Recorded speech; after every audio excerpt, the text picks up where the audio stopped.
Hey, this is Mike from the Substream, and this is part 2 of our 3-part gear guide episode about low budget, high portability, high impact interview lighting that we're making in conjunction with the wonderful people at William F. White's International. Before TIFF started, we talked to our friends at White's and asked them if they could hook us up with some gear that was highly portable and easy to set up in a hotel room or bar in 5 minutes or less. Who knows where or when any given interview with a busy director might come our way.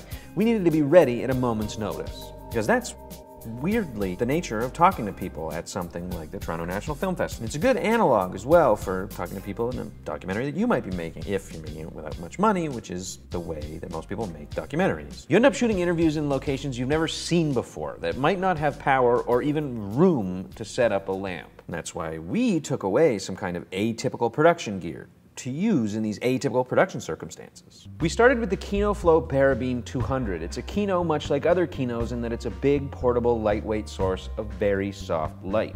It doesn't draw much power or produce much heat, so you can put it very close to your subject's face. But the difference between this and your standard Kino Flo light, like the ones we showed you in a previous gear guide video, is that this is the whole lamp. Lights like this are often used in broadcast journalism. They're intended to be hung from the ceiling or mounted on a stand, and because they have an internal ballast built in, there's no external big bulky ballast and head cables to worry about carrying around. But that's really handy for our circumstances too, because it's actually a lot smaller than an equivalent normal Kino kit. It just comes out of the box like this, plug it in, turn it on, and it's ready to go. You have a really portable, really nice source of really soft light that's going to make basically anybody look great. But one light's not enough to make somebody look good. You need something that approximates classic 3-point light if you want that to happen.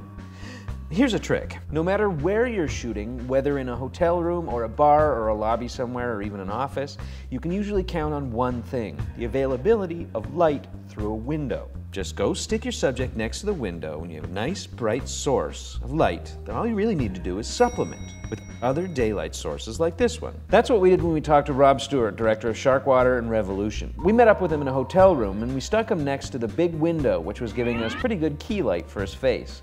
We supplemented this by sticking our parabeam on the other side of his face, giving us a soft fill which evened things out nicely. If Rob was just being lit by a window alone, it would look terrible. Having that second light in our knapsack really saved our bacon. But you can't even use these lamps in all circumstances because they're big and you have to plug them in. Later we talked to Don Coscarelli, director of Bubba Hotep and this year's John Dies at the End. We were scheduled to interview him in the lobby bar of the Delta Chelsea Hotel. This was actually a great location because it wasn't a hotel room and Don got to relax sitting in a comfy chair while we chatted. But here's the challenge. We had to interview him and set up and tear down all within 15 minutes while the crowded bar served patrons. This meant no access to power and the added challenge of not knocking over a tray of drinks when the waitress walks by. So the Parabeam 200 on a stand wasn't going to cut it. To make that work, we took away from White's a package of LED light panel lights that run off of batteries. These things are awesome. There are 2 daylight lamps per pack, and they can either run off AC or battery using this little cable like so. They're super bright for their size, super lightweight, and like the Kino, they don't get hot. So I used these to supplement the key light we were getting from the window. They're so small and they're so light, the best part of this whole kit isn't the actual lamps, it's these things. A bracket that screws onto the bottom of the lamp like so, and now you can do 2 things. You can screw it into the wall, which the bar wouldn't be happy with us for doing, or you can just put it on a table like so, and voila. You have an aimable, dimmable source of light that we used as both backlight and fill by bouncing off the wall. We made Don look pretty great in not much time at all. If you take 2 of these to basically anywhere, in combination with a window, you can shoot anybody and make it look good for not much money. We're going to be back talking about the Fig Rig in part 3 whenever you click on that one. Please do click on it now.